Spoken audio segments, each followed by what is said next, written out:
1941, um psiquiatra judeu de Viena recebeu um visto para os Estados Unidos. Era a salvação. Ele deixou o papel vencer em cima da mesa e ficou. Este é o 6º degrau de 8 de uma escada sobre uma única pergunta: como o ser humano entende a própria mente? O ano é 1946 e o nome é Viktor Frankl. Frankl nasceu em Viena em 1905, na mesma cidade e quase na mesma época em que Sigmund Freud, o médico que inventou a psicanálise e mudou a forma como o Ocidente pensa sobre a mente, estava no auge. Aos 16 anos, Frankl começou a se corresponder com Freud por carta. Não era um fã pedindo autógrafo. Ele mandou um pequeno artigo. Freud gostou bastante para encaminhar o texto a uma revista de psicanálise, que publicou o trabalho quando o rapaz ainda era estudante. Poucos anos depois, Frankl se afastou de Freud e se aproximou de Alfred Adler, o outro grande nome da psicologia vienense, que tinha rompido com a psicanálise para criar a chamada psicologia individual. E aí Frankl se afastou de Adler também. O motivo era o mesmo nos dois casos. Ele não aceitava que o comportamento humano se explicasse só por prazer reprimido ou só por busca de poder. Achava que faltava alguma coisa, faltava sentido. Nos anos 1930, já formado em medicina, Frankl trabalhou no maior hospital psiquiátrico de Viena, num setor que cuidava de mulheres com tendência suicida. Milhares de pacientes passaram por ele. Depois, com a anexação da Áustria pela Alemanha nazista em 1938, ele assumiu a neurologia do Hospital Rothschild, o único de Viena que ainda podia atender judeus. Ali, Frankl e outros médicos alteravam diagnósticos de pacientes psiquiátricos para tirá-los da lista do programa de eutanásia do regime. Era falsificação de prontuário como forma de salvar vida. Foi nesse período que veio o visto americano. Frankl tinha um manuscrito na gaveta, um livro sobre a sua ideia de terapia e uma carreira inteira pela frente nos Estados Unidos. Mas o visto era só dele. Os pais ficariam.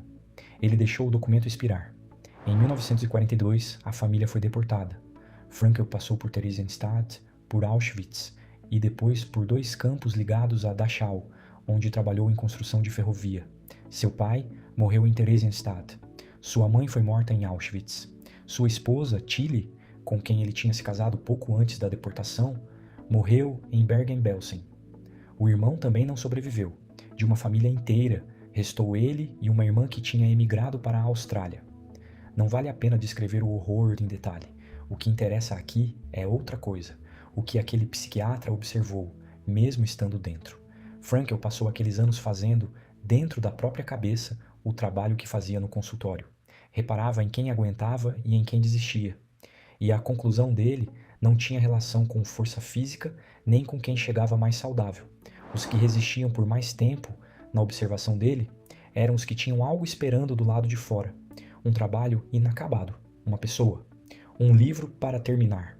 Ele tinha o livro. O manuscrito que costurou no forro do casaco foi confiscado na chegada a Auschwitz.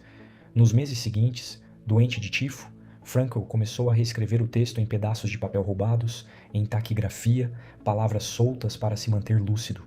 Reconstruir aquele livro virou o motivo dele. Libertado em abril de 1945, voltou a Viena e descobriu uma morte por vez, que não tinha mais família. Em 1946, em 9 dias, ditou um relato sobre a experiência nos campos. Queria publicar como anônimo. Amigos o convenceram a assinar. O livro saiu em alemão e vendeu pouco. Só em 1959 chegou aos Estados Unidos com o título que ficou conhecido no Brasil como Em Busca de Sentido. O método que ele desenvolveu se chama logoterapia. Logos é a palavra grega para sentido. A tese central é simples e desconfortável. O ser humano não é movido principalmente por prazer nem por poder, mas pela necessidade de que a própria vida signifique alguma coisa. E quando não é possível mudar a situação, ainda resta escolher a atitude diante dela. Frankl chamava isso de a última das liberdades humanas. A obra tem críticos sérios e é honesto dizer. Pesquisadores apontaram que Frankl passou poucos dias em Auschwitz e a maior parte do cativeiro em campos de trabalho, o que gerou disputas sobre como o livro foi lido. Sobreviventes o criticaram por recusar a ideia de culpa coletiva dos austríacos e por aceitar honrarias na Áustria do pós-guerra. E há a crítica mais dura, a de que a tese pode sugerir que quem morreu não tinha sentido suficiente. Frankl rejeitou isso a vida inteira insistindo que a sobrevivência dependeu, acima de tudo, de sorte. Ele viveu mais 50 anos depois da libertação. Casou de novo, virou professor em Viena, deu aulas como convidado em universidades americanas, recebeu dezenas de doutorados honorários, escreveu quase 40 livros. Aos 67 anos, tirou o brevet de piloto. Morreu em 1997, aos 92.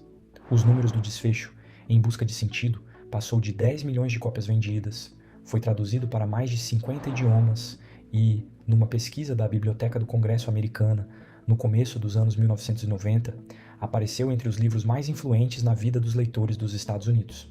Institutos de logoterapia funcionam hoje em dezenas de países, e o vocabulário de propósito, que sustenta boa parte da indústria de gestão e de bem-estar, um mercado bilionário, nasceu em grande medida ali. A lição tem nome. Frankl gostava de repetir uma frase do filósofo Friedrich Nietzsche: quem tem um porquê para viver, aguenta quase qualquer como. Propósito não é motivação. Motivação é humor, e humor acaba na terça-feira de manhã. Propósito é o que sustenta a rotina depois que a empolgação sumiu, o que faz alguém continuar num projeto difícil, numa empresa nova, numa carreira que ainda não pagou. Quem não sabe responder por que faz o que faz, vai parar no primeiro inverno. Se você quer mais histórias como essa, se inscreva no canal.